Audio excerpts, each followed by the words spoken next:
These are this afternoon's top stories. Federation wins 3 categories at CTO Media Awards. Investigations continue into 3 Syrians arrested in St. Martin. And Brussels stays on high alert as lockdown has been extended. Good afternoon and welcome to the ZIZ Midday Newscast. Today is Tuesday, November 24th, 2015. I am JD Keynes. In national news, St. Kitts was awarded Best Feature Article in a Trade publication last week at the Caribbean Tourism Organization CTO Media Awards luncheon in Toronto, and the Tourism Minister, the Honorable Lindsay Grant, couldn't be more proud. He is quoted in a release from the local tourism authority as saying, "It is an honor for St. Kitts and the Federation to receive such high accolades at this awards event, as Canada is an important source market for the visitors to the destination." The article, titled "A New St. Kitts," was written by journalist Ilona Karemski for Travel Industry Today. In addition to the award for Best Feature Article in a Trade publication for St. Kitts, Nevis won 2 awards, Best Feature Article in a Consumer Magazine and Best of the Best. Both awards came from the article Living in the Past by Josephine Mateas for Doctor's Review. The Best of the Best award was chosen from among the 7 winning articles, giving the Twin Island Federation 3 out of 8 possible awards, chosen from among a field of 70 total article entries. The local police force has been in the headlines in the past few weeks for its numerous arrests, particularly where illegal drugs, firearms and ammunition seizure are concerned. During the most recent sitting of National Assembly, National Security Minister Dr. the Honorable Timothy Harris gave an update on the significant quantity of illegal drugs seized so far. In the past 3 weeks alone, the police officers have demonstrated their commitment to the cause.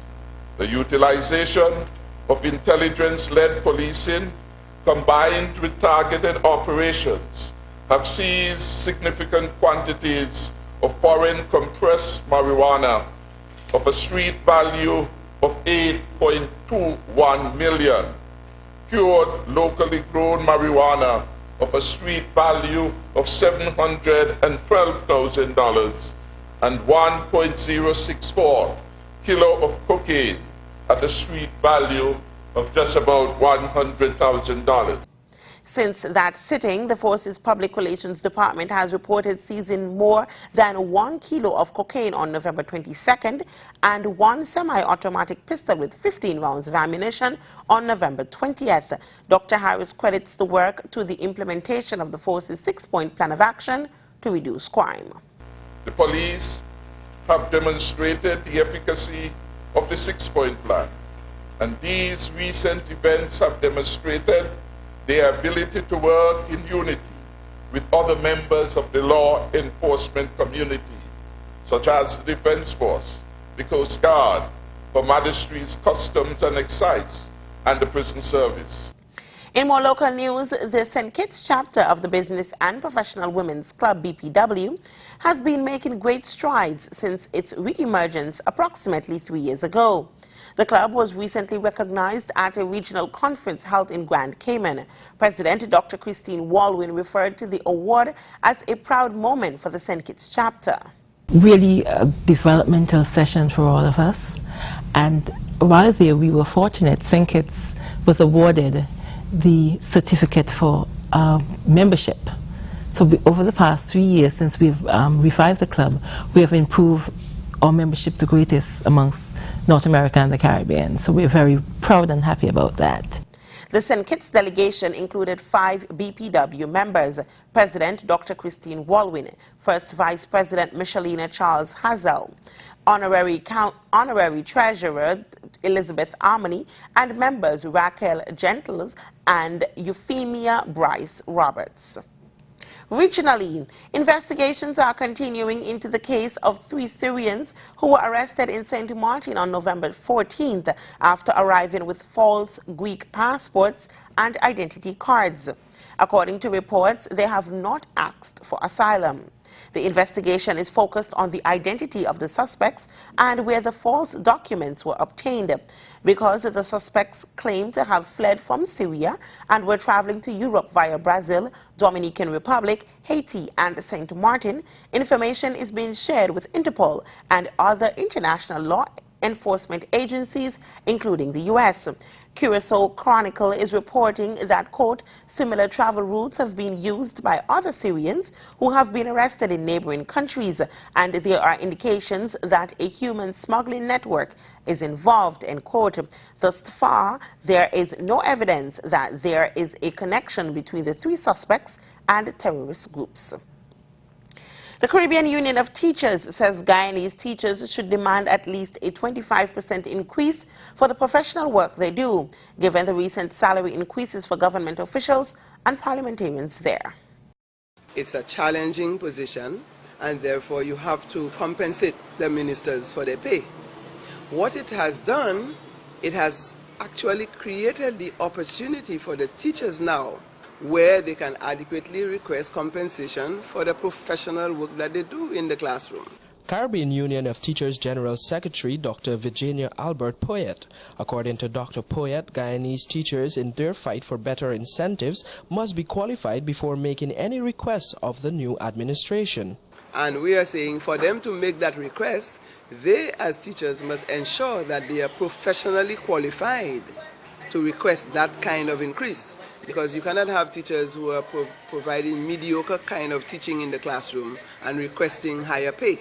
A larger budgetary allocation is what the Regional Teachers Union representative believes is needed for the local education sector. She says Guyana remains as one of the top 3 Caribbean countries where teachers are underpaid.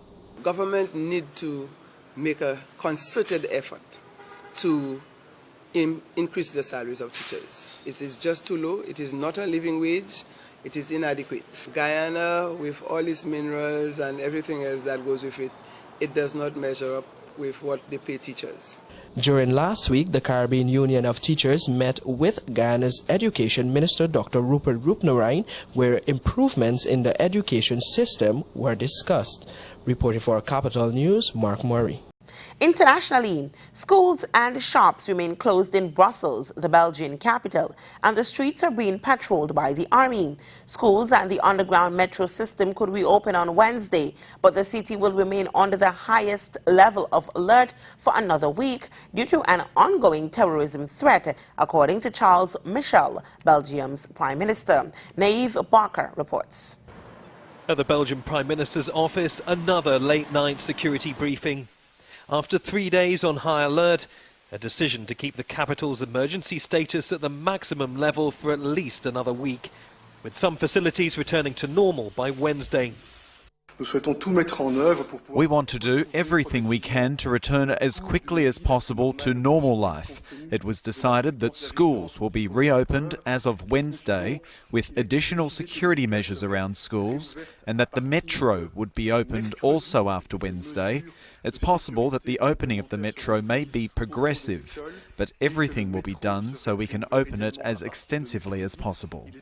The level 4 emergency status here in Brussels means that an attack is being viewed as imminent. In the rest of the country, it's at level number 3, meaning that an attack is being viewed as probable. With this heightened state of alert already lasting for several days now, the question is, how long can people live like this? The security measures have seen the Brussels underground metro system close for a 3rd day and schools shut across the capital. At the main stations, as people begin returning to work, staff try to direct people to alternative routes. The overground transport system is running, but the knock-on effect of the security clampdown has been enormous. In the last 2 days, police have mounted a series of raids in Brussels. Search and arrest operations were also mounted in the cities of Charleroi and Liège. Dozens were detained, several remain in custody for questioning. Police say one person's been charged with terror-related offences linked directly to the Paris attacks. But still little progress in the manhunt for 26-year-old Salah Absalam, thought to be one of the Paris gunmen. Police believe that when he escaped after the attacks, Absalam may have been still wearing an explosive vest.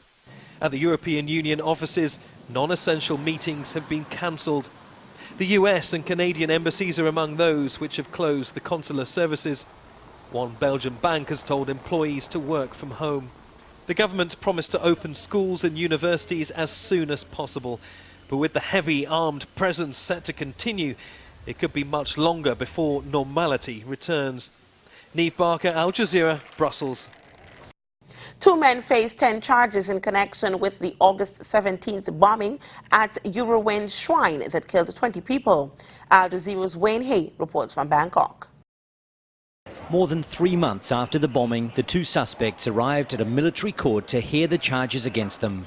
Adam Karadag and Yusufu Mirali have been charged with 10 offences, including premeditated murder. To efficiently manage this case, the judges have scheduled February the 16th next year to be the day that the defendants will enter their pleas. 20 people were killed in the attack when the Erawan Shrine in the heart of Bangkok was at its busiest at 7 in the evening. Security camera video soon emerged of a foreign-looking man leaving a backpack at the shrine. That man was Adam Karadag, who police said confessed to the attack. 2 weeks after the blast, he was arrested at an apartment where more bomb-making equipment and fake passports were allegedly found. Soon after, Yusufu Mirali was arrested as he was trying to cross the Thai border into Cambodia. He later confessed to being the bomb maker.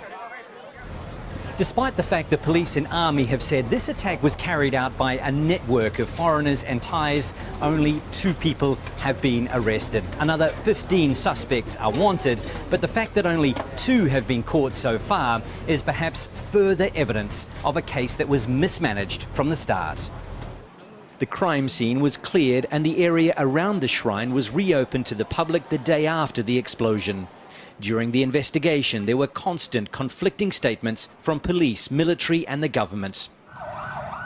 The men are Uyghurs from the Xinjiang region of China. Thailand's military government says the attack was revenge for a crackdown on human trafficking. But there are many other theories, including domestic politics being to blame for the explosion. Despite the suspects being charged, many unanswered questions remain about the attack and why it happened. Wayne Hay, Al Jazeera, Bangkok. And now taking a look at the weather, temperatures today will peak at 80 degrees Fahrenheit with a light breeze blowing from the east at 6 miles per hour. We can also expect sunny to partly sunny conditions with a chance of a few passing showers developing. Tonight, skies will be partly cloudy to occasionally cloudy with a few overnight showers. Seas are slight to moderate with waves of 1.2 to 2 meters or 4 to 6 feet. Sunset for today will be at 5:34 p.m. and sunrise for tomorrow will be at 6:22 a.m. And that brings us to the end of ZIZ's Midday Newscast. Join us this evening for these stories and more in detail. I have been your presenter, JD Keynes. Have a great afternoon.